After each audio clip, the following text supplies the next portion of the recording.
Hello, everyone, and welcome to MAAT. This is Beatrice Leanza. I'm the director of the museum. And today, on June 10th, we have finally reopened doors after a prolonged closure. So I'm taking you inside. Today, we have opened a project that has been in the making for a very long time, in fact, and that is transforming literally our building quite radically. So the day that you'll be able to come and visit, you'll pass through this that we call a techno jungle, and you'll start hearing some sounds. So what you're going to visit today, from today here, it's an installation, an architecture intervention that we have commissioned to the New York-based architecture studio Soil, which is titled Beeline. And Beeline really is a museum-wide intervention that takes over the entire building and transforms completely the way that people literally access it and move in it. So, as of, today, we'll have to, create a circulation path for you to come visit, to be safe. This is the regular entrance that you normally have with MAAT. But very soon, you'll be able to actually enter from another side, which is a new door, a new entrance, a new threshold that this intervention has created through the building, which actually faces the city on the other side. What you're hearing now in the background, this enchanting voices and calls are in fact of birds, are in fact a sound installation that we have commissioned to the Portuguese artist Cláudia Martinho. And this installation, this soundscape, it's a spatialization that takes over the entire museum and is called Extinction Calls. These are field recordings of voices and calls of birds that have been extinct by now or are critically endangered. So if you come with me on this side, you'll see that we are now entering the installation, which we are informally calling the Magic Monster. So on this way, you'll be able to go through a new exhibition mounted on the occasion of this large-scale work, which is titled Currents, and presents the work, 12 works realized by the architects over the past decade. And now we're entering the belly of the monster. So, as you can see through here, the installation is really taking over the museum. And so we are literally walking right now on top, very close to the ceiling. This is the belly of the monster, where a series of events and variety of programs that we have planned with different contributors, like institutions based in Portugal, international, will unfold over the next 6 months. And this is the arena. We have also some visitors that are passing by at the moment. But if you'll come this way then, this is the way for now that you'll be able to go through, like to exit, but hopefully very soon when we can change once again, the rules of engagement, you'll be able to actually enter the museum from what is normally like the loading dock. But we continue through the arena. We are here, and in this space, a variety of other events and talks will happen. Tomorrow, in fact, we are going to hold here a talk where I will be speaking to Cláudia Martinho, the artist that realized this sound spatialization. But now I am taking you downstairs, where I'm going to introduce you to the speakers and the protagonists of today's event. So, slowly through the staircase, we are entering in the belly of the monster on the ground floor.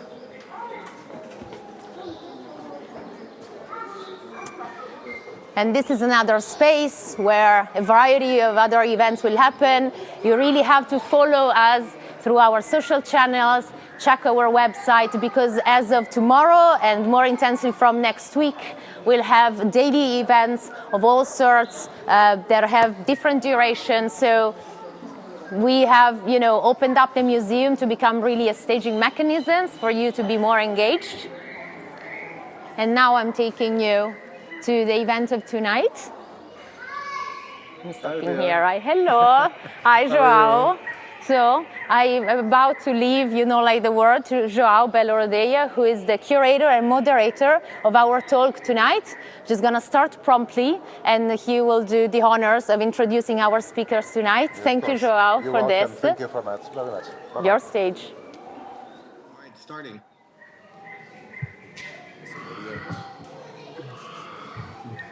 The paraphernalia.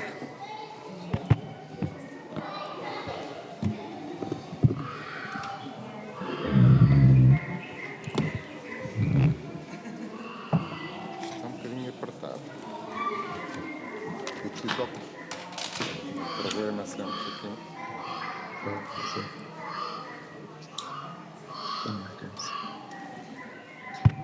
Acho que o som... Já som? Já. Então, muito boa tarde. Good evening, everyone. We're going to speak in English today, or this evening. First of all, I want to thank Beatrice Leanza for the kind invitation to moderate this talk on the reopening of the museum. Of course, I also want to thank our guests, the audience, of course, the audience here and on streaming, and all in MAAT that helped me to organize the event. And of course, we live in strange days, and I want to remember today all the people affected by COVID pandemic around the world. Let me present our guests to you all. Attending by Zoom, we will have from New York, SOIL, Florian Idenburg and Jing, the authors of Beeline, the great ephemeral intervention that occupies the entirety of the museum, also with an exhibition of their own called Currents, Temporary Architectures by SOIL. Here on my right, we have Fala Atelier, Filipe Magalhães, Luísa Soares, also based in Oporto, the younger among our speakers, nevertheless with well-known practice also on ephemeral interventions. Currently, they are collaborating with MAAT and wide presence on teaching, lectures, exhibitions, and publications. Then we have on my left, Bárbara Silva, based in Lisbon and Rio de Janeiro. She is the director of Note Architecture Platform and Note Architecture Gallery, also architecture books editor with long experience on ephemeral interventions and curatorship. She is also a university teacher on architecture, culture, and theory. And last but not the least, Ricardo Carvalho, based in Lisbon. Let me introduce you before Roberto Cremascoli, also by Zoom from Oporto. He's not here with us. He's here by internet, by YouTube, I suppose. And Roberto is an Italian living in Portugal for a long time and a good friend of mine, partner of COR, Cremascoli Okamura Rodrigues Arquitetos. Most of his practice deals with ephemeral interventions, interiors, exhibitions, curatorship, and he was, for example, co-curator with Nuno Grande of the Portuguese representation at the 15th Venice Architecture Biennale. And now it's Ricardo Carvalho, based in Lisbon, also with wide practice on ephemeral designs, not only, but also, including, for example, the prize intervention on mood, the first one, the Lisbon Design and Fashion Museum. He's also an architecture critic and curator, director of Autonomous School of Architecture, and actually president of the Portuguese section of the International Association of Art Critics. Well, thank you all for coming. I challenged our guests to consider temporality as the quality or character of what is temporary, provisional, or transitory. From this starting point, this talk wants to discuss the role of ephemeral interventions in the role of cultural spaces in the city and in society. In other words, the talk wants to discuss these interventions as amplifiers of messages and contents, or even as enhancers of civic and public space, eventually taking into account the role of temporality in contemporary architecture and society. Each of our guests will have around 5 to 8 minutes for a first statement, and then we will talk informally on the subject. And of course, questions from the audience are very welcome. So our first guest is from New York, SOIL. I give you, well, I would say the stage, please. Hello? Hello. There we are, I guess.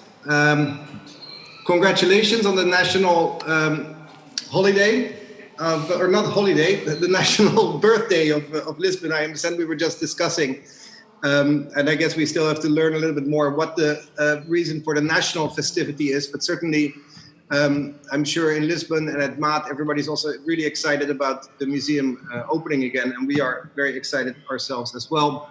Unfortunately, of course, we could not be there, but we hope to be there soon in person. I think everybody in these last months as architects have been asking the question, what can architecture do, right? We see COVID, we see Black Lives Matters, we see constantly new emerging crises, so to say, in our world. And we as architects who all immediately think that we can have solutions for the world's largest problems, immediately ask ourselves, what can we do? And I think we're all struggling with this question, and this might be something we can discuss, and I guess it's the topic also of today. You will hopefully have a chance to see the exhibition and the film we made about our temporary work, so I don't want to explain too much about those projects. But one of the statements we make is that all architecture is temporary. No matter how long it will be with us, everything is temporary. But obviously temporary architecture, as soon as you call it temporary, gives you the freedom to experiment. It gives you the freedom to fail. If something is permanent, it cannot fail. If it is temporary, it's just a test. We can try and we can fail.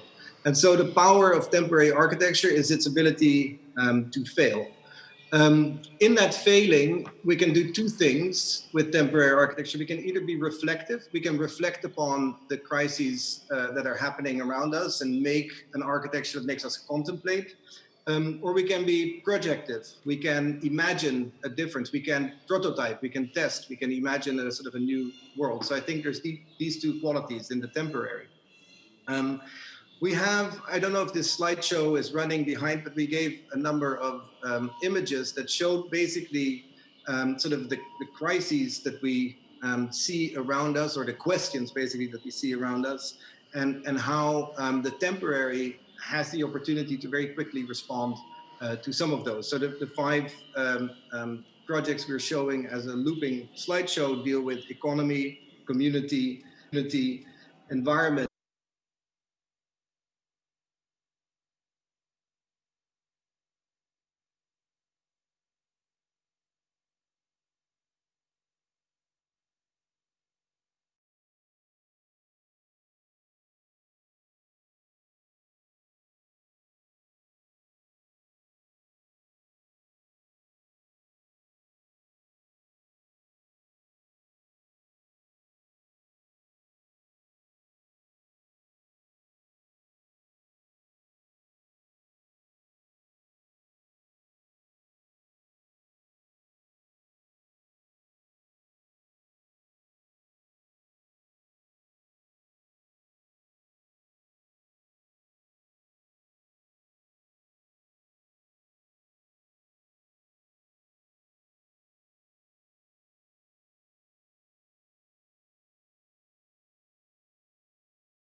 for the invitation to collaborate with MAAT in the past few months.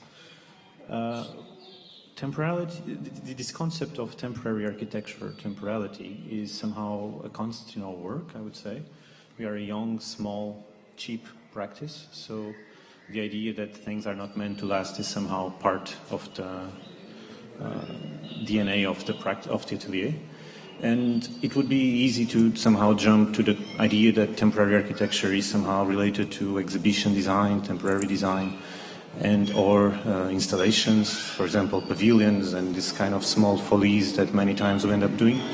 But I think that it would also be interesting to expand on a very practical way to the idea that everything is temporary, both conditions of architecture, the one that is meant to last and the one that is not, both in the condition in which many times we have to address the sites in which we operate, be them existing structures of any kind or just empty plots of some sort, where even the architecture we are proposing is somehow a temporary condition, both the one that we find, the one that we propose, and the one that we celebrate at the end.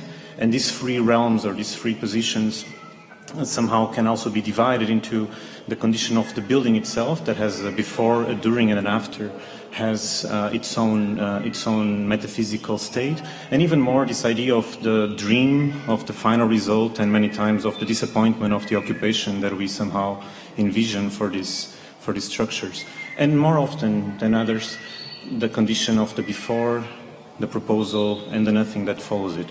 So going back to something that Soil just said, it is indeed true that for us, all architecture is temporary. There's always this kind of crystallization moment. There's always this kind of momentum where something becomes solid somehow for a fraction, for a tangent point, where we can depict it, document it, photograph it sometimes. But from that point onwards, it becomes something else. So that condition, the condition that we often like to celebrate and demonstrate on these presentations, is just that one day where that one person went to that one specific place and took that specific photo. Because most of these structures are now something else completely different. Many times better, I would say, sometimes a bit worse. We don't control it in full. But for us, the main message for today's panel would be exactly this, that all the architectures we produce, be them meant to be temporary or not, end up becoming a temporary condition of themselves. Thank you. So now it's your turn, Bárbara, if you want to start your presentation, your statement. I think that my statement will be a little bit longer, but actually I brought a kind of guidelines just to control better the time, around 8-10 minutes. So first of all, good afternoon, everyone. It's a pleasure for me to be here in the reopening of MAAT, and I would like to thank the executive director of the museum, Beatriz Aliança, and also, of course, to you, João Belo Rodeia, for the invitation to be here discussing this subject. So I will talk about 3 exhibitions that I curated in the Gallery of Architecture, which I founded in 2010 in Lisbon. And then I would like to talk about the concept of space as experience related with temporary or permanent installations in the city. I don't know, yes, we cannot control the images, right? So in 2018, I invited the Brazilian architect Carla Joaçaba from Rio de Janeiro to carry out an exhibition about her work. I asked her 2 things. The first one was that I didn't want to expose her work through models or through plans or through photographs. Instead of that, I asked her to think in a way of revealing, or in a way of tell us about the concepts and the main ideas that are behind the project. Let's say that concepts and that ideas that we cannot see when we visit a building.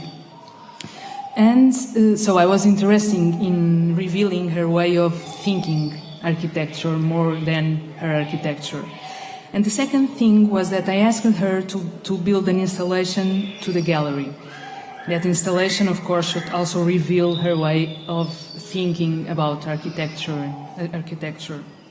The result, the result was this piece in the middle of the space of the gallery that, in my opinion, revealed very well these aspects of equilibrium and balance that is very present in her work.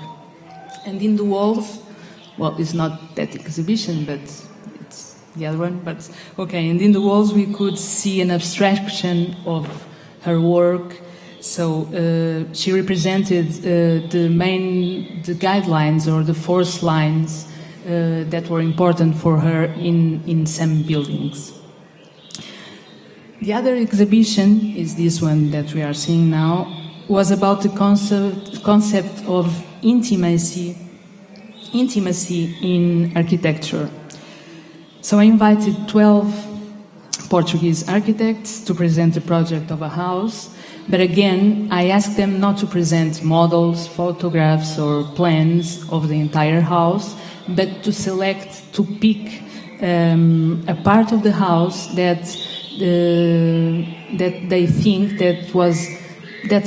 that kind of a room, that corner of a house that we feel comfortable being alone with ourselves, a kind of refuge, like or a safe harbor from the exterior world. The last exhibition that I will present and talk about is about the work of a Brazilian artist, Luísa de Magalhães. Okay, it's not that, but that photographed for almost a year the different ways that people use the roof terrace of their own houses in a favela, which she could see pretty well from her studio. We filled the gallery space with about 200 photographs. No, not yet. And that photographs were hanging from the ceiling, forming a kind of maze. Actually, the name of the exhibition was Maze. So the visitants must pass through the pictures in order to see them. And for me, it was also an interesting experience because at the same time, the visitors were experiencing the space of the gallery in a totally different way. So this takes me to the other topic that I would like to address, which is space as experience. We all know that our perception of space depends on how we navigate through the space. And I only brought that picture about that image snow scene from the photographer André Kertész because it suggests displacement. So in my opinion, one of the important aspects in architectural installations, temporary installations placed in public spaces or even in inner spaces, is that they can reveal the space. In other words, people move around the piece or they move through the piece to discover it, but at the same time they are discovering the space around. They discover a different connection with the space and that they didn't feel or they didn't notice before. So in that sense, temporary or permanent installations are a medium to reveal the characteristics of a place through personal experience. This means that I can have different perceptions, of course, depending on the drawing of the installation, depending on the installation. And of course, I'm talking about the perception of the installation, but also I'm talking about the perception of the space itself, where the installation is placed. So we can say that an installation changes context. It's a kind of space making, if we can say like that, because it makes us feel the space in a different way. It's not the space that changes, but it's the way that we look and we feel the spaces that changes because there's one kind of installation there and not another. For that reason, I think that anything, any kind of installation, speaking about temporary or permanent, could make you feel and perceive the space in a different way than before, and it's for that reason, it's very welcome to the city, talking about this subject of the city. And this takes us to the last point, and I'm to the last point that I would like to refer, which is the idea of belonging. Some installations offer to the city and to the inhabitants the sensation of belonging, because they identify themselves with that place in an individual or in a collective way. This feeling is very important for a city, because it means that I will take care of that place, because I feel that I belong to that place and that place belongs to me, so I care about it. And this is what I think is very important when we talk about public space in the city. That kind of that idea of belonging. So. Thank you, Bárbara. Now it's your turn, Roberto. I think you are hearing me by Zoom from I. Hi. Me too. I need 10 minutes for my statement. Okay? Okay. Hi, guys. Thanks very much to invite me. Thanks ADP Foundation. Thanks MAAT Museum. The museum is not enough. Is the cover? Are you looking the cover? Yeah. Is the cover of a new or last publication by CCA in Montreal, and I like use it now, sending my congratulations and compliment for the new times of MAAT Museum. Time has been a word used a lot in recent months, in recent time. Around this table, temporality and civic space are the words, the important words today. In architectural field, this word sound like in suspended space. Time is the best architect. An architect is not an artist because makes something to use it. To give a place a form is the objective of architecture. A place has always a story to tell, and architecture defines the scenario for its characters.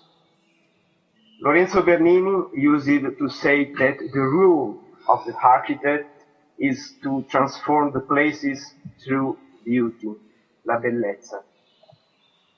There is no shape without a program, and there is no architecture without people. Temporality and civic space. There is always a story to tell. I make a lot of different things, but first of all, I am an architect at Core Architectus, our firm. There is always a story to tell. Meanwhile, drawing a museum, drawing an hotel, drawing a piazza, drawing a house, drawing a showroom or pastry or more. The story needs a scenario with people inside it. Persons are starting, of course. For us to draw an exhibition space, an ephemeral situation is like to enter into a big laboratory to make experience. Is an experimental field. Museography is a discipline that arose in the 18th century as methodological study concerning the architectural structure of the museums, display and layout of collections. Over time, it became a fundamental support for curators to create and illustrate the narrative structure of an exhibition and with the proper atmosphere, a kind of mise en scène, mise en scène, for the contents to tell a story. The Italian post-war architecture paid special attention to the topics related to rehabilitation, restoration, and conservation of the cultural heritage, discovering existing spaces and conceiving new ones. Museums were frequently placed in restored and extended historical buildings. The elegant arrangements of the existing space, rehabilitated and transformed in the 50s to host exhibition area. Castello Sforzesco in Milano, Castelvecchio in Verona, Museo Correre in Venice, Palazzo Abatellis in Palermo, Uffizi in Firenze, Villa Giulia in Roma. And this attitude has been the success, the goal for an approximation between erudite and popular cultures. The scenario created for this new museography laid the foundations for the Italian style. Architects like Carlo Scarpa, DDPR, Franco Albini, Ignazio Gardella, Vico Magistretti, Umberto Riva are among the protagonists of the 20th century design. It's important to recover this elegant, never nostalgic and experimental attitude because architecture must be able to transmit emotions through light, materials, colors, creating balanced atmospheres like luxury, calmness, sensuality, and much more. And the scenario, is a field of action and experimentation must be extended to the mise en scène of temporary landscapes, theaters, fashion shows, stories, events. An experimental field like to create another space into the space, like in our slides, like at Estufa Free in Lisbon, or in Electricity Museum in Lisbon, or outside of the Electricity Museum, or to challenge the gravity with suspended display at Serralves Foundation in Porto. A great architect has died a few days ago caused the virus. Christian Kikens, the Belgian architect. For him, form is one function too. Obrigado. Thank you, Roberto.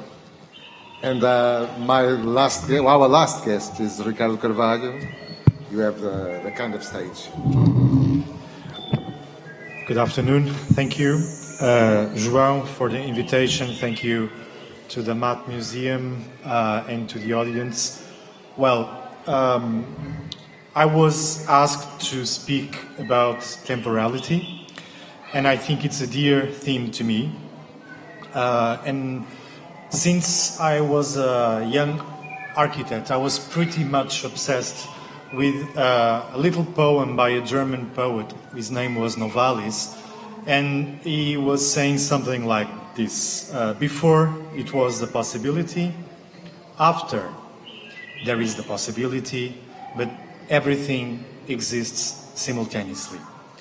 And this was the leitmotif for my entire work as an architect, because not so much by choice but by coincidence, my work happened to be about the idea of everything coexisting simultaneously. The past, the present, and the future. So, for me, it was clear that the idea of permanence that normally people associate with architecture, because we think, especially in Europe, we think that the historical city, it's mainly about permanence. Because of what I was describing before, I think that we now know, because our societies are completely different, and we all know that permanence, it's only a desire. It's not an existence. I think that what is permanent, it's the history of ideas of architecture. And every time they come back again and again, and every time they arrive transformed. So we are dealing permanently with the same amount of ideas, but every time that we work with one of them, we transform the idea. And this is what I think is permanence. It's the way we use the legacy of architecture itself, but also the narrative of architecture. I was also lucky enough to be invited to write about architecture since I was 20-something years old, and looking backwards now, I think that I was pretty much obsessed with this idea of time that Roberto Cremascoli was also approaching. Maybe because I'm a Portuguese architect, I don't know, but I think that time, it's actually the final architect, because if we believe that time is about transformation, and we know that architecture is about transformation, we know that the ultimate architect actually it's time. So if I have to speak about temporality and about my work as an architect, and if you notice, I didn't put the dates on the images because I took them off, so it doesn't matter if this is something from last year or if it's something from 3 centuries ago. If we think about architecture in this way that I am proposing, I think that we can conclude that what we really do is we use time as a raw material. This is what I feel when I'm producing, trying to produce architecture. And in all the images that I brought today to show you, well, some things I'm the author, but actually half of them I'm not the author, but in a way I think they have the same ideas. So those ideas, they came to me, they came to my working table, and they were transformed by me, by architecture. And I think that it's what I believe it's permanence. Thank you. Thank you very much, Ricardo. You stole one of my questions, but we'll go there. First of all, is there any question from the audience here? I'm very pleased, I will be very pleased if we have 1 or 2 or 3 or more. We have 45 minutes more. I have a question for the audience. Let's do, okay. How many architects are there in the audience now? It's a good question. Not many. It's my curiosity. Only 3, 4, 5, 6. And how many are there in the audience total? Of course, we have the table. Almost all of us are architects. So. And you are an architect too, Roberto. But let me ask everyone a first question. You know, I was paying attention. Almost all of you talked about temporality as something that is always related with buildings, with architecture, because all architecture is a certain kind, have a certain kind of temporality. But what is true, and I'm going to be a little bit provocative, is that I teach history of architecture. So I believe in a certain kind of permanency of the buildings through time.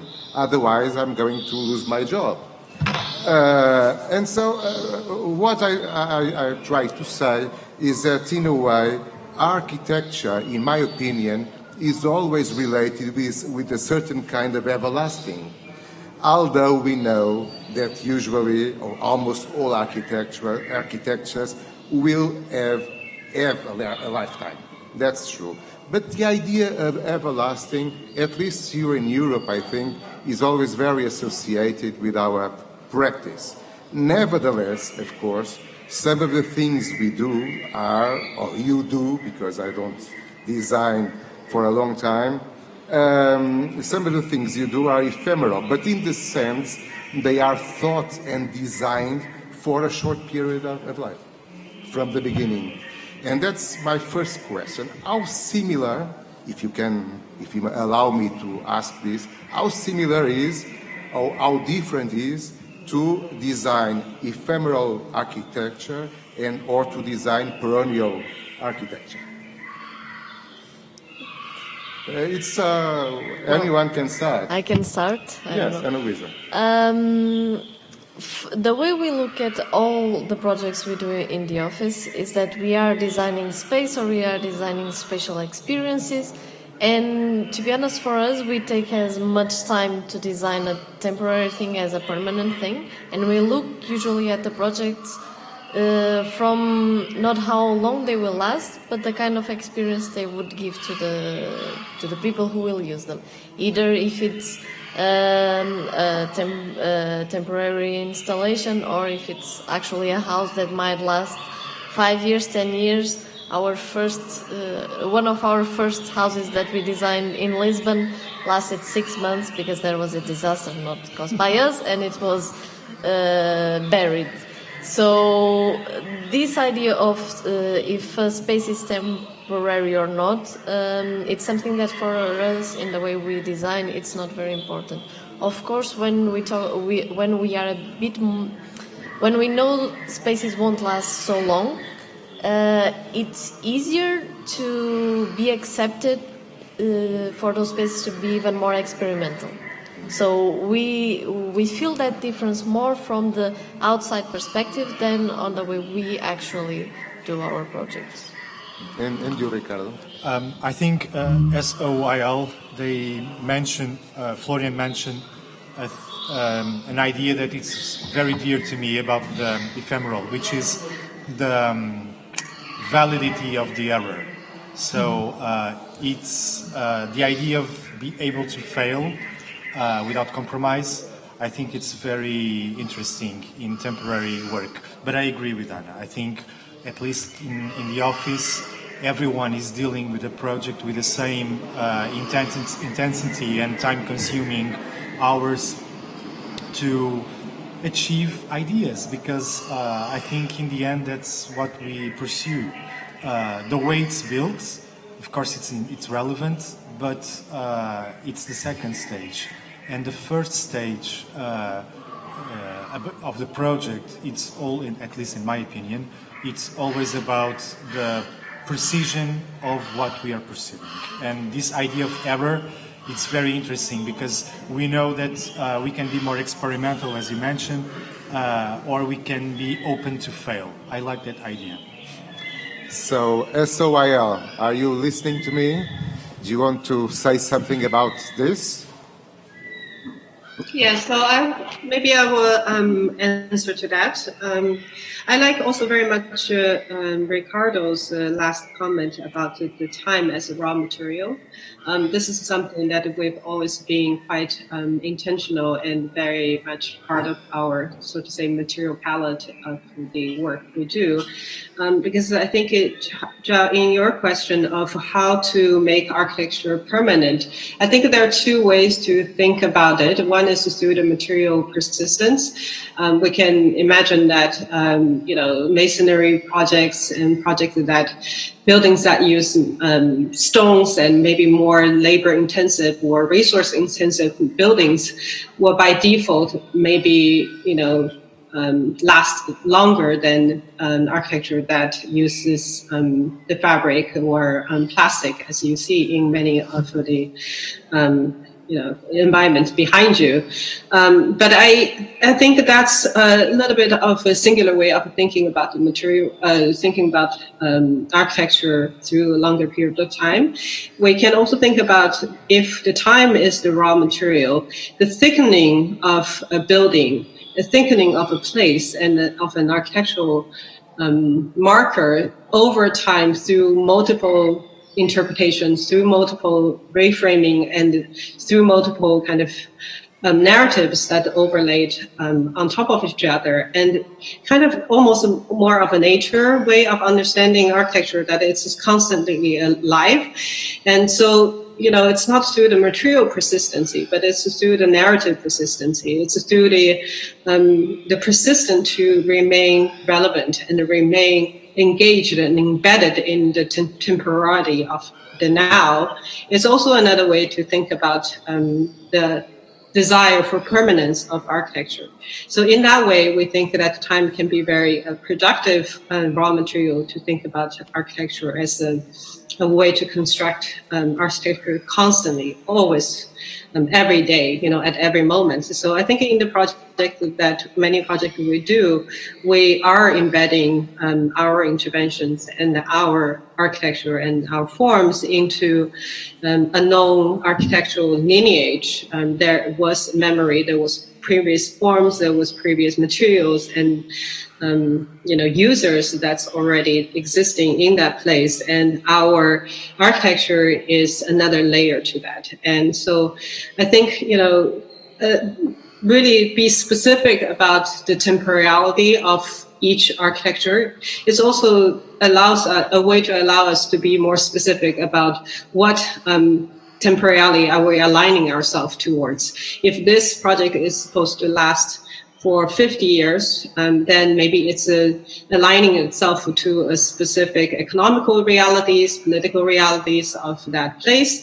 But if the project is, supposed to last for 5 months, then maybe we're engaged more intentionally with the conversation and the immediacy of a certain need that's happening in the present. So I think, every architecture, when it's created, it has a very specific temporality that's it's embedding itself into. And I think that temporality, be aware and specific of that temporality, it's very useful for us to understand the time as a raw material, in the way that Ricardo is talking about. In terms of the office, when you do a more ephemeral work, or when you do a building, the investment in terms of the design is the same? It's the same kind of work, or it's different? What can you tell us about it? The project behind you took forever. When I said everlasting, the idea of permanency usually is very associated with one cycle of a human life. So if a building is older than a person, is already an everlasting thing, because we die before the building itself. So it's very associated with this kind of idea, at least in the general public and among architects.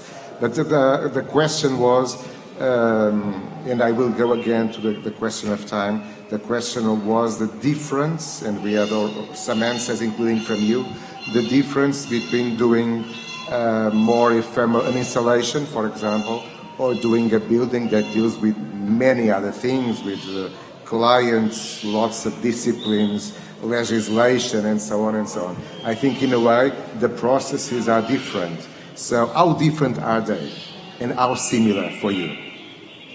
Perhaps I don't know.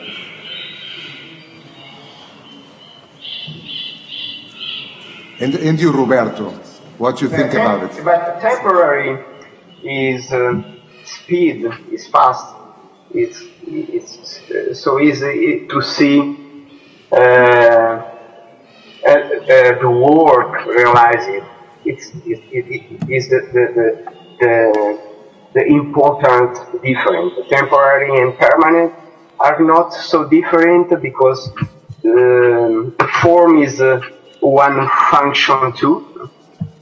And for us to draw an exhibition space, it's like to enter in a big laboratory. Soil told that architecture are always temporary. Life is temporary. Fala. Whoops. There is a problem with Zoom. So perhaps, Bárbara, do you want to say? The space of is experience. It's like experience, and installation changes the space. The idea of belonging for Bárbara, and Ricardo told about the idea of permanent. But maybe the dream of the architecture is to do something forever, like an Highlander. Bárbara, you want to a comment? Nothing's. Oh. You told us about experiences in your gallery, so of course you don't design them directly, but in a way you are aware of the difference between a more experimental work or a more permanent work. Yes, of course, and it's very interesting that I realized that even if in a very small space the gallery has 40 square meters, so it's a small space, but it changes totally between depending on which exhibition is in the space. So, and I think this is also an interesting thing that ability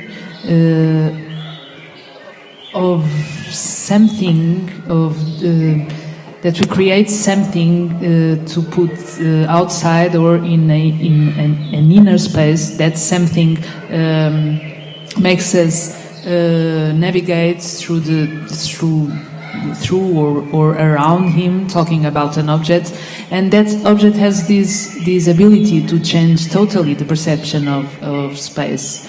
And I think this is very interesting also, and this also takes me to that notion of time.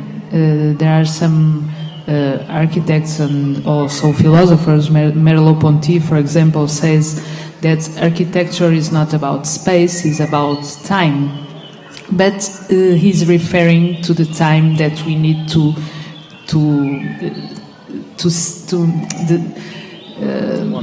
wander. Yes, thank you. To wander the space. So in that sense, the time is more important than the space itself, because it's in this is navigating through the space that we need time, and depending on the velocity that we navigate through the space, we feel and we perceive the space in different ways. But well, yes. No, go ahead. No. I will go back to you. But yes. Ricardo told us in the statement on a very interesting idea. I'm not sure if I agree with him, but the idea is more or less that ideas are more permanent than buildings. And I was thinking about it, and in a way, perhaps you're right, but I'm not sure. Because after all, at the end, we want to live in buildings. We don't want to live inside ideas. And so for me, what's interesting is the building itself. But it's true, again, that architecture history, I'm talking about myself, of course, again, but architecture history is fulfilled of designs that were never built. And some of those designs, for example, I'm thinking about the urban proposals of Filarete. For example, that design of the city by Filarete was built 150 years after. So it seems, in a way, that sometimes the ideas in the project or the designs have the power to be permanent. So they go through time. Of course, a design is not only an idea, but it's also a work in itself, a process in itself, of course with ideas, one or more. And it's also true that, in a way, some architectures were built and disappeared, but kept that same kind of power. They influence the future. Some still do. I teach them, so I think they have a certain kind of influence on the people that are listening to me. So the question for you all is do you believe that it's possible to say that ideas are more or are less temporary than built architecture? And related with this one, and do you think that ephemeral architecture, or the ideas behind or ephemeral architecture have the same kind of power, or can have the same kind of power? Yeah, go ahead. I mean, I think it's a deeper question. I think that architecture, deep down, it's just about fictions. It's just about small moments, small crystals that form in time, that disappear in the instant right after. If you think about it, we as architects, we don't build. We don't touch the cement. We don't touch the bricks. We design, we do plans, we do sections, we build images, we write texts, and the final building, the one-to-one scale, at most, it is another representation. It's not our work, it's just another representation of the architecture we are proposing. And many times it corresponds almost perfectly to whatever we imagine. Many times it doesn't. And the point is, we as architects, we don't build a building. We build a series of images through text, drawing, image, building, etc. of whatever the creation we want to do is. And many times we replace the architecture, and this is what I want to get, with images of that architecture. Therefore, I would say that the only thing that is truly permanent is the architectural idea, and yes, temporary architecture can last forever. The Eiffel Tower is still there, and we still like it. It's very nice. But I think that the idea behind what the Eiffel Tower is today changed drastically, so I'm going to disagree a bit. So you can still have a piece of temporary architecture forever, but its idea and its whatever it symbolizes changed drastically. But what stays forever, and today this became more and more evident, at least in the last 100 years, is that we document, we photographed, we depict. So if there's one thing that is permanent, is the image we produce of the architecture itself. And I would say that in 2,000 years from today, I don't know if the Eiffel Tower is going to be there, but the image of the Eiffel Tower, the way we choose to frame it, the way we choose to critically acclaim it or criticize it, will remain. So I think that if there's a topic that is somehow related to this idea of the permanent architecture, it's not the building itself. Buildings become ruins, and ruins become opportunities, and opportunities become new buildings. But the images that these buildings have of themselves, and the ones we choose to produce in a time where architectural theory is somehow replaced by photographic lenses, I would say that that one is absolutely permanent. Those images will last forever, and 99% of the architecture we know, we never witnessed physically. So these images, they more and more replace the real architecture that we are discussing today. I think may I? Yeah, of course. One very good example of what we are discussing is one of the images that Roberto Cremascoli showed. It's the Teatro del Mondo by Aldo Rossi. It's, in my point of view, it's the power of the idea that it lasts, I don't know, 6 months. I was too young to be in the Venice Biennale back in 1980, I think. But it's still there for generations and generations of architects and critics and art curators and so on. My question is it different if it was still there, the artifact? It's not different. And it's the same with the Barcelona Pavilion by Mies van der Rohe. The wish to bring it back was so strong that in the 80s, a group of architects from Barcelona, they managed to rebuild the pavilion. It was a very polemical decision and work, but it's again the expression of trying to bring back the idea back to life. So I think that architecture is always dealing with ideas and concepts, and the material condition of it, it's not as much relevant as that, because as Filipe was saying, we know that everything tends to be a ruin. I remember... This Filipe was being provocative too, because he was saying that ideas and images are more permanent than... I don't agree with the idea of the images, but I think that's another debate. But I remember that years ago I was with you, João, in the Vals Turnbath by Peter Zumthor, and we were among friends, and I remember that one of our friends told us this will be a marvelous ruin. And we cannot say this about many buildings, because normally we know that they will be terrible ruins, but that one, it will be a marvelous ruin. SOIL, any comments, Florian? I had a number of thoughts, but they're trying to follow the conversation. I was wondering, first, it seems like something becomes, or we're talking about sort of something lasts if the idea lasts, if the relevance of the idea lasts, which means it's independent of the material longevity. If people feel that a certain idea remains relevant, they will either try to extend the life or continue to reproduce the imagery that exists once it was documented. So something becomes architecture, maybe capital A, or relevant at the moment that the narrative that it can carry remains relevant or re-emerges as being relevant. So like the Barcelona Pavilion, for instance. I had to think while we were talking about a lecture I saw when Toyo Ito came to Delft, where I studied, and he showed the project of the U House, which was the house he did for his sister-in-law who was dying of cancer. And he showed the whole design process from the first site visit with her to the first study models, the sketches, and then he showed the construction, and then he showed the life of the family in that house. And then she passed away, and then the house was demolished and the site was empty again. And he only said in the end, when was it architecture? And I think that idea of sort of transience, and certainly that project, I would say, is part of the history of architecture and of the canon to a certain extent. But when did it become that, right? I don't think it is at the day that it opened, when they went through the punch list and make sure that all the doors were in and all the windows were clean.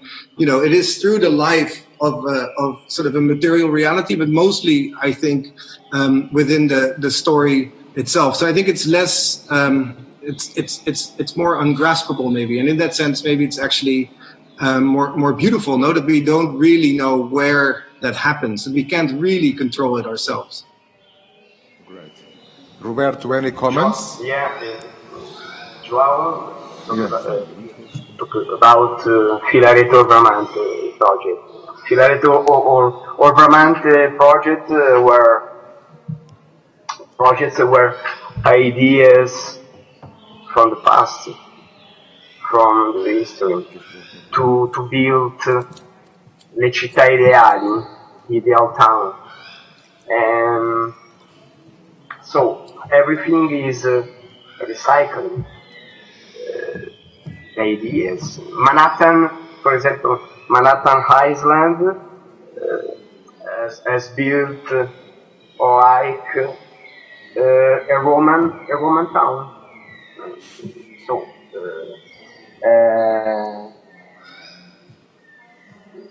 the work by Filarete or Bramante, not built, is important. It's important. Bárbara wants to say something. Yes, I just want to... You are allowed. Come on, say it. Do you allow me? Yes, of course. Well, I totally agree what's been saying here. That ideas remain. I think that ideas remain, but also buildings remain, of course. But a stronger idea, maybe it's important than buildings. Before, as you said, buildings can be ruined, so can disappear, of course. But for example, if we see the project of Le Corbusier to the Venice Hospital, it's a very strong idea, and it has an idea. It's so strong that you don't need to build it, and also the critique to the modern movement was made by a lot of utopic proposals, ideas, drawings, or even reflections that the architects wrote down. So I think that it's very important for us architects to have this notion that it's important to write down our thoughts, our way of thinking, because at the end I think it's what it's all about, to register our reflections, also to build. Of course, we have to build to buildings, but also it's very important that for us to have this ability to register the ideas, our preoccupations, our concerns, let's say, our intentions, our main concepts. So, can I also say something? Yeah, of course. I think there's a very important topic, which is, I don't believe, sometimes it happens, but in some of the examples you all talked about, with time, the ideas of the buildings were lost and just the building was kept. So sometimes some of the ideas of these buildings are also related to a very specific moment of the history, a very specific answer to a problematic. Keeping with Corbusier,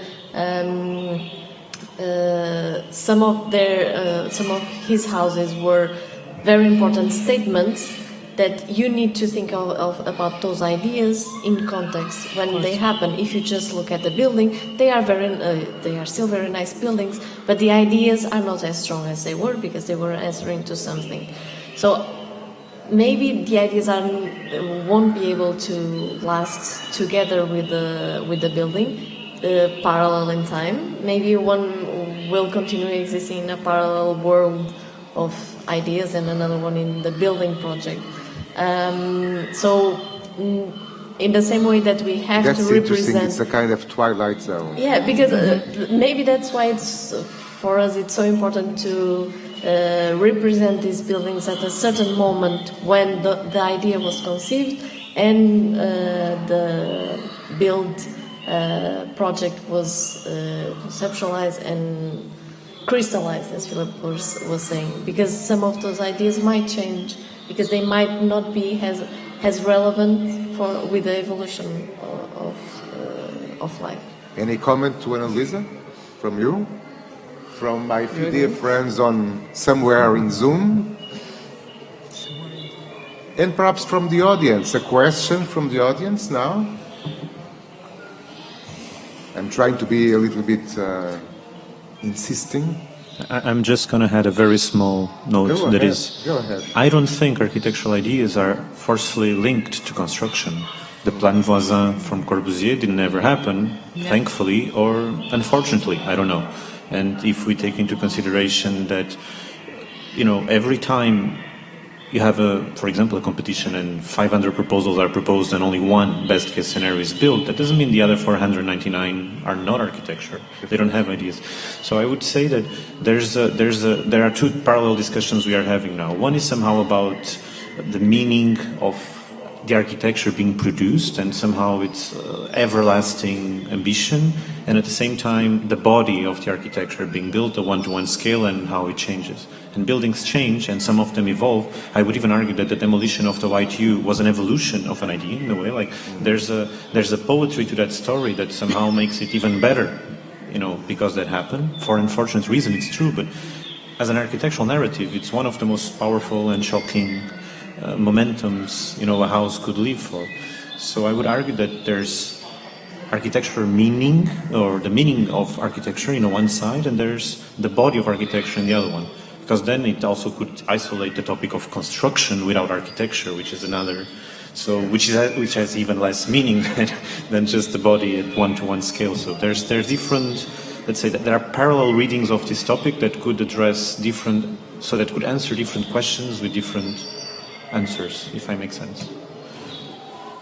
I remember now João, that Ricardo said that the best architecture is that the architectures can change the typology, the functions, the program in the same building. And it's concept. This concept is a revolutionary concept. I think that. Yeah. Okay. I think that. Maybe I'll just also. Yeah, of course. I'm sorry. Interrupt whenever you want to. Of course. Go ahead. Can I also maybe take this conversation out of the more abstract trajectory and embed it in today, this specific time we're in? I think there are probably arguments for architecture ideas that provide a more reflective sites, because now the imagery culture and social media and discussion kind of spinning faster and faster. The narratives are being created faster and faster. We might make an argument to say that there should be need for an architecture ideas that provide more longer temporal limits that can provide a site of reflection. But we might also make an argument to say that because precisely that the society on the global level, but also on the local level, has so much anxieties and conflicts and complexity that's being surfaced at this moment, that in order for architecture to have relevance and also have dialogue with the cultural conversation that's evolving so fast at this moment, we do need to also produce faster and more urgent ideas constantly to evolve together with that cultural conversation, right? So I see that there's argument for both architectural ideas that are more reflective and much more urgent at this particular moment. Thank you. I have two more questions. I don't know if we have time, but you will go a little bit ahead.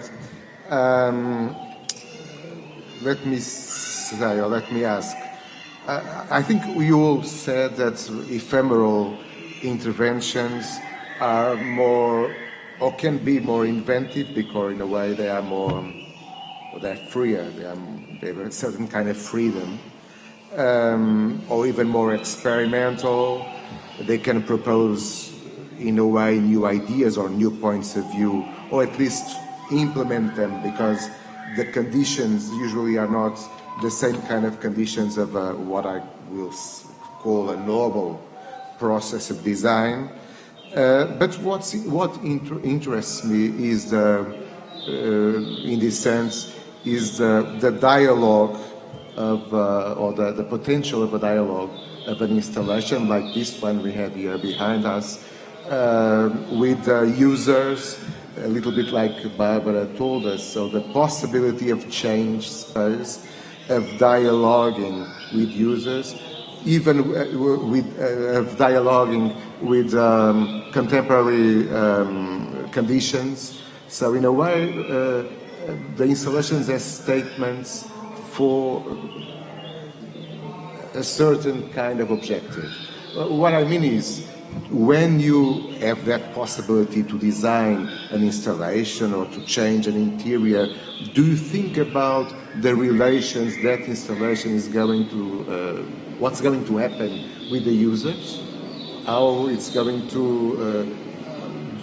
do you try to do a certain kind, when you have the possibility, a certain kind of statement when you build, when you design an installation?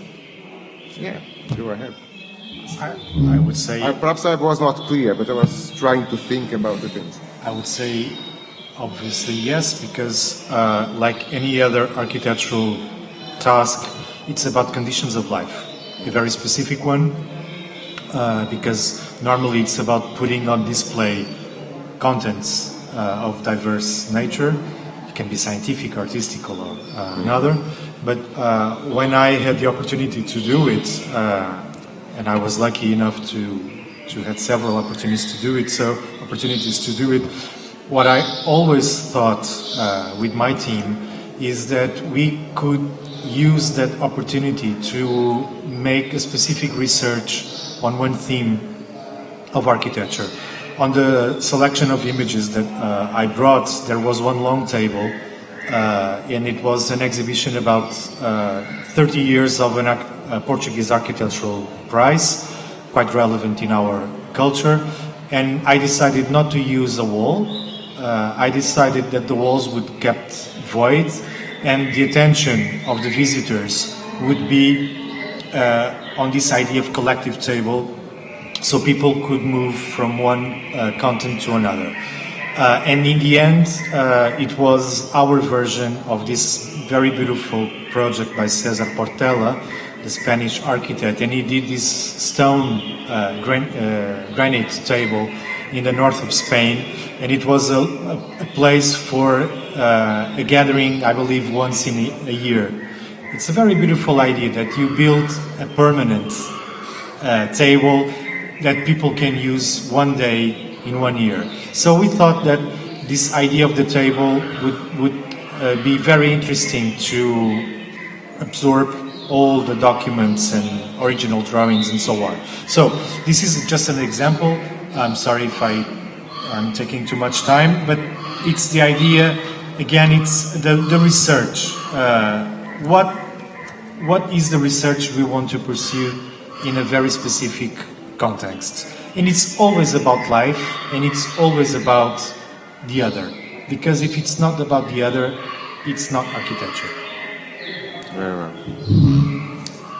Roberto, and what do you think about when the architect is too much mixed with the art? I think it's very dangerous when the architecture won't be art. What do you think in the table? The question is for me, Roberto, the question? Yeah. Okay. What do I think when architects mixed with artists? Is that the question? Yeah. Oops.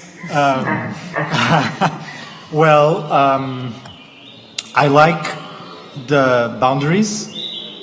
I am more skeptical when the boundaries are not clear, because normally, I don't want to sound rude, but normally when we lose our own discipline field and we cross to the other side, normally it weakens something in the process.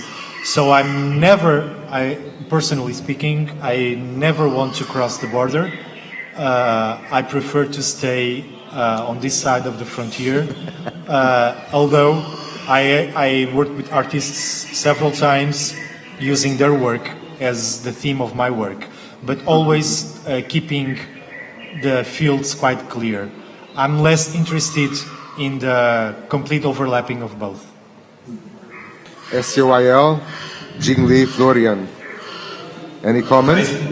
We, I think, fully subscribe to that as well, meaning we are very much architects and don't claim to be artists. Sometimes artists claim to be architects, which is more worrisome, I think, when they end up designing subway entrances or other projects. So but I do feel that we can learn a lot from the arts. I like to say that the only thing that an artwork needs to do is carry an idea. Indeed, we also need to withstand gravity and keep the rain out, which an artwork never has to do. So I think the the usefulness of working with artists and understanding, how artists work is that the essence of their work is the ability to carry an idea through a project. And we also feel that an architectural work should also do that. It should not just be a construction, it should also be the carrier of an idea. And I think that's the meaningful relationship an architect can have with the arts. Very well. But could be the vice versa, when the artist wants to be an architect. Exactly. Can I be both? Claro. So Because it's the boundary, right? Yeah. So I wanna ask a question. Yeah, go ahead. I already gave too many answers, so I want to ask a question. I want to ask a question to Sohail, because today we had a chance to visit the exhibition and to see this kind of loop of temporary installations. And I have one big doubt, because at the end of the exhibition there is this movie where you state that your architecture, or architecture in general, is always temporary somehow. And you also respond to this topic by addressing that temporary architecture somehow responds directly to its time, or it responds to its time in a more direct manner. My question is the following. Let's assume we are in a time capsule and we move 40 years from now, and we are presenting this work. Will you present the work autonomously, so the work per se, or will you feel the need to create a context in which you present the work afterwards? I don't know if my question makes sense. Do you understand it? I think maybe let's see. We tend to talk about our work very much based on what we find, and I think what Jing said in the beginning as well is that we are very keen on trying to understand in which sort of realities that exist do we situate our intervention, which means we never feel we have a tabula rasa. We never start with an empty slate. But we see the ability, we see in our intervention the ability to maybe tie existing narratives together in a certain way, and maybe bring them together for a certain moment of time. The longevity of these interventions, I think, very much depends on the sort of the ability of the work to channel those strands, so to say, and indeed the relevance, as they occur over time. I don't know what time frames we're talking about, for instance, but I think in the works that are more permanent in our practice, they are probably trying to address also longer issues, so to say. So I think I'm not sure if this answers your question, but I do feel that we do treat. You're saying, would we still be able to talk about the work autonomously, right? Autonomous of its site, of its time. Yes. And I would. I don't think that that's the case. We don't. I think that for me, I was just thinking that the answer to that question probably depends on if we are presenting the project or someone else is presenting the project. I think if we were presenting the project, there would be an intuitive inclination to present it through a narrative that's specific to soil, the life of soil, and probably the context is very important, and the only intellectual way, the only legible way that we can present that narrative. But I am also very much interested in, for example, some PhD student at that moment discovers the project through, materials like image or sketches, or just other people wrote about it in this moment, but then the text is rediscovered and digested again, and what kind of narrative will be constructed at that moment. And I think that's the beauty of, this multiple narratives that can coexist within the same material presence. And maybe I can add one of the themes in the exhibition is about open form and open structure, and the interest we have also in various interpretations. So we never, we maybe have an intent behind the project, but we're also very interested in the ability for others to see something different, something that we maybe haven't thought of, or something that gives meaning within their view and their perspective. So I think we try to create things that in some way can also mean something beyond our own intention, or we're interested in trying to create things that actually have maybe different meanings than the ones that we try to embed them with. Very well. Any comments? It's possible. The regime can show the picture about the social intervention for everybody. The slideshow, because I don't know. But is it a question for all? No, Roberto wants to see the If it's possible to show to everybody now the slides.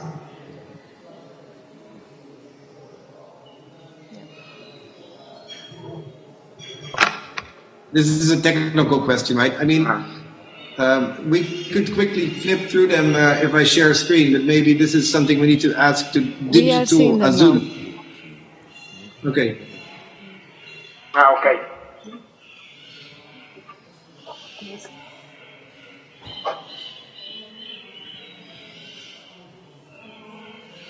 We have 5 more minutes, 5 to 10. I was asked to be strict, so I'm trying to.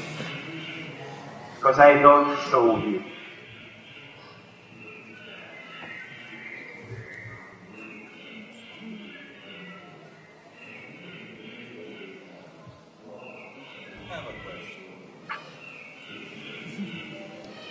But you are welcome.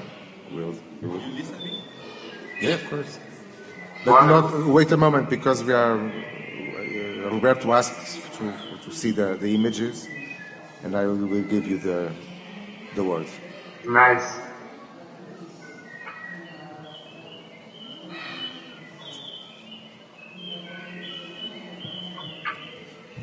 So Roberto, okay. I'm going to give the word to the audience. There is a question. Please do. Go ahead. My question is... Perhaps there is there a micro? I'm trying to get the technical team. I don't know where they sit yet. Take mine. You can approach, please. come and sit. No, sorry. Nice presentation. Thank you for the time or the temporality here, no, let's say. My question is more okay, everybody knows the architecture or the result of architecture is more or less kind of long temporality somehow. If you compare in my side and working as a musician, the temporality is the main question all the time, but it's the present and the moment and during this, not such a long time. But the question is like, do you think, as an architecture, this pressure for me is really that question is the pressure, the result of the work you have, or it's not normally, it's not temporary, it's much more than temporality, and how it affects your approach for the work. That means, do you feel that's more pressure to work in a project, and how you feel to? For me, this matter a lot, because the pressure you have, that the result, or if you don't have this idea that you could fail, you have to be 100%, and it brings for me the time frame of this, what I was hearing from you here now. That's in my perspective, the idea of art is completely different, and you have this pressure that you have to be really disciplined. Just as giving a trial example, that means what's the temporality of the result of your work represents for you, and how it determine, how it frame your or constrict your ideas to be 100% you have to do in a proper way. I mean, so several questions, not only one. But I don't understand the pressure with the demolishing of the intervention. No, I think if I understood correctly, it was if we feel the pressure of the fact that it will, in a building that will last more, if we feel more pressure than when we... Exactly, that means. I mean, the result of your work is much, for my point of view, is much more harder than that result has to be more clear somehow than the more clear. Maybe is my perspective is like that. If you do some wrong decision, it's really difficult to borrow and rebuild it again. Well, maybe because we are young and naive, we don't feel the pressure of playing a lot with other people's money. Of course, we play with other people's money, and that's an important factor. But depending on the client, we might have a lot of money for a small installation and very little money for a permanent thing. So for us, at least, the pressure is more or less the same. I think that the people who are paying for it feel more the pressure than at least we do. Yeah, but just to be completely clear, point number one, we fail a lot in buildings that we are not meant to. And then we say it was our intentions. Sometimes. So, yeah, failure is part of the process. And I say it in our case, but I would argue that all architects fail. I know Cisa failed a couple of times, so I know everyone fails from that point onwards. When God fails, everyone fails. Yeah, if God fails, everyone is allowed to fail. But at the same time, I would argue that there's a huge pressure from an economical perspective, of course. We play with third parties' money. There's a huge pressure from, society and engineering and fire regulations and so on. I mean, it's very bad if your building does not respond to this. But at the same time, I think that the biggest pressure we could actually feel is the one that is given to us by the user. I would argue that more than a public institution, there's no bigger pressure than designing a house for someone, in the sense that that person is asking you as a professional, a technician, but also an author, sometimes even an artist a bit, to tell them how they're going to live in that house for the next 50, 60 years, so permanently, let's say. So I would argue that if there's a pressure that we need to be very careful with, more than in a commercial project or a retail project or a project that is meant to be sold, is if someone is going to live in a space, that suit needs to be tailored to a certain body, and we should not fail on that, I would argue.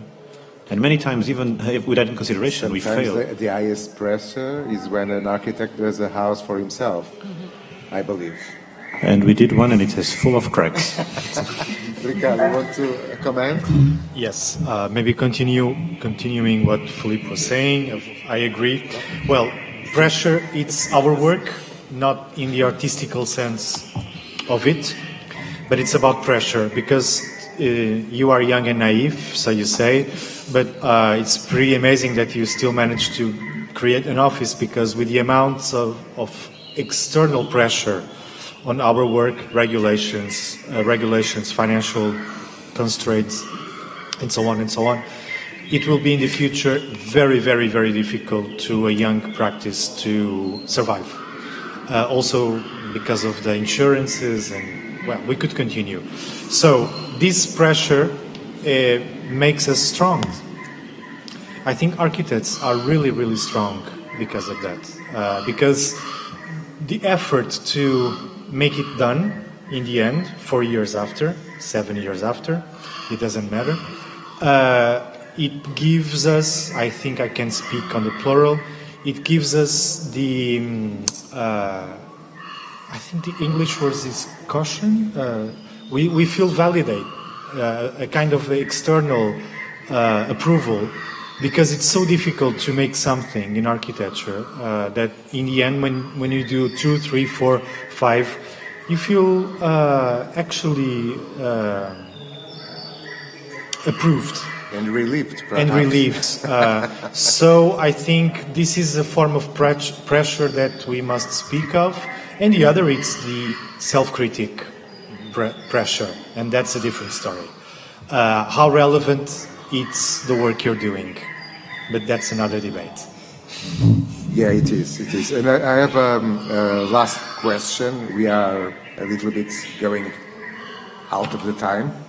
May I? A last question? So, and the last question, well, it's related with the previous ones, but I think in a way, when I always defended that public space, civic space, is a major issue, a major challenge in contemporary society and city. Many of our cities lack public spaces. In many of them, public spaces disappear, and many other public spaces are privatized. And I always feel that, in a way, cultural centers, museums, are in a way the last heroes of public spaces, in the sense that they resist and they bring people to be together and so on. And what I'm trying to say is that perhaps temporary architecture, like this one here from SOIL, is also sometimes a statement, or perhaps it is a statement, of the need, of the importance of public space, of how to bring people to the city, how to make them meet together again, how to join them, how to reconnect them, as SOIL says. And this is, in a way, the question. Do you feel it's necessary for museums and art centers, whatever, cultural buildings, is it necessary for them, or it's, in a way, in my opinion, it's almost a kind of obligation for them to make these kind of statements that's very important public space in people's lives? I start by you, Bárbara, because you are the curator and you have a gallery. Well, but I don't have public space to intervene, but if Your gallery is a kind of public space, you know. Yes, the doors are open, not right now, but almost all the time. Yes, I think it's very important, and it's a kind of a job that museums, cultural centers should do. Maybe more. It's to bring the museum outdoors.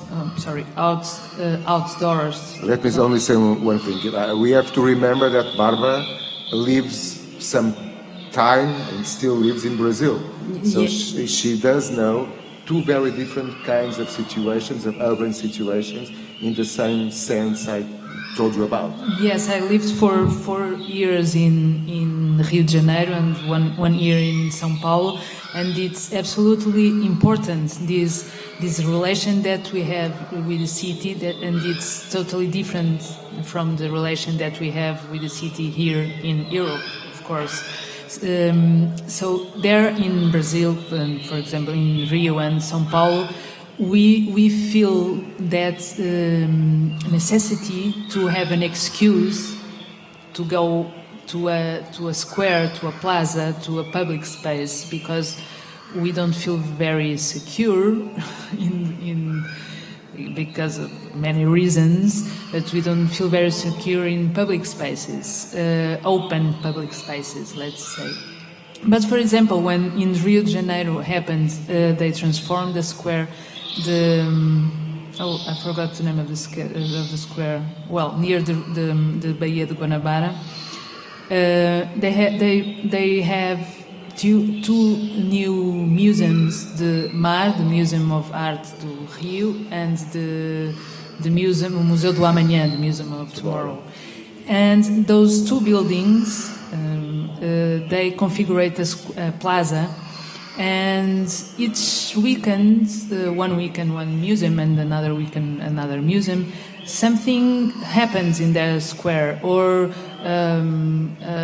situation, workshops with children, or an artist is invited to do something in an installation, an ephemeral installation in the square, and the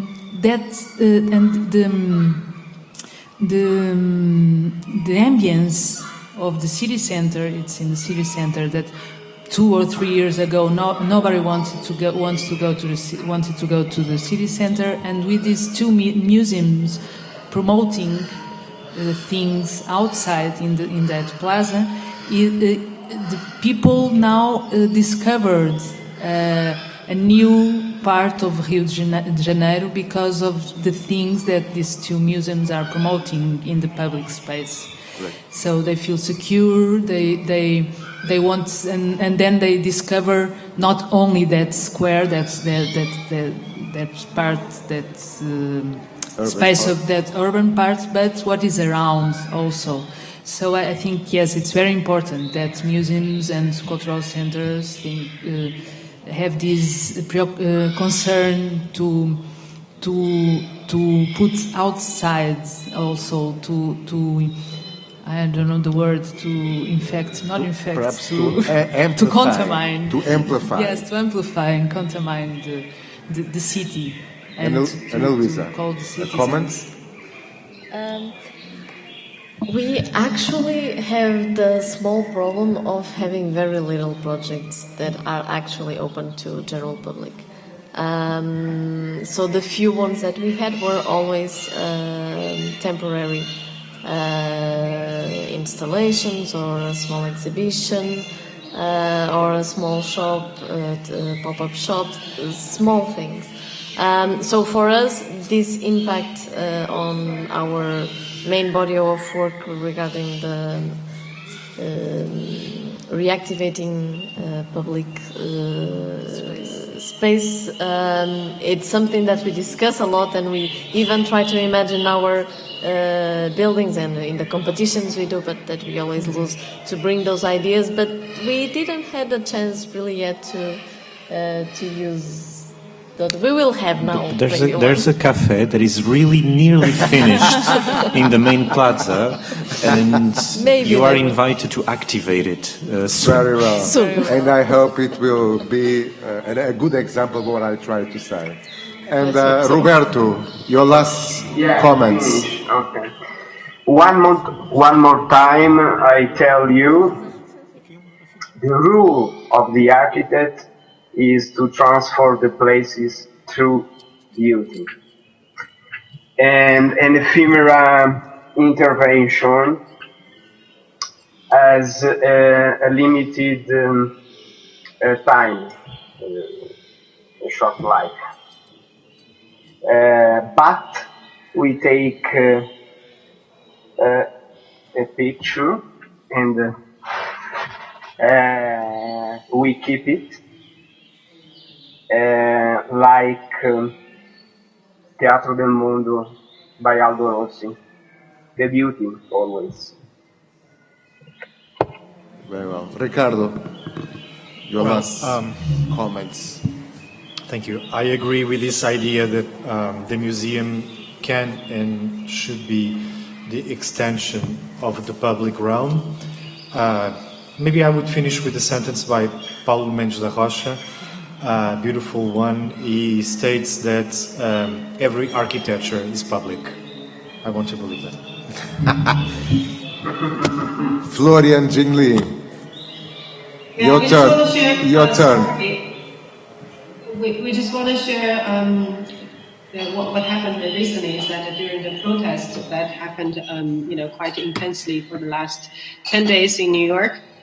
You can see the different response of the museums in the city towards what's happening on the street. For example, PS1, which is in Queens, and Brooklyn Museum, both opened up their lobby to be used as a refuel station for the protesters. So they gave out cookies and waters and first aids and masks, versus a Whitney Museum, they boarded up their front door. So the entire glass facade is boarded up with plywood. So I think it's an incredible responsibility for all museums around the world, institutions around the world, to connect and really embed themselves in the city and industries enough so that they don't have to feel the urge or necessity to board themselves up during a moment of unrest. Thank you. And we hope that very soon you will be in Lisbon to visit your installation. I'm very curious.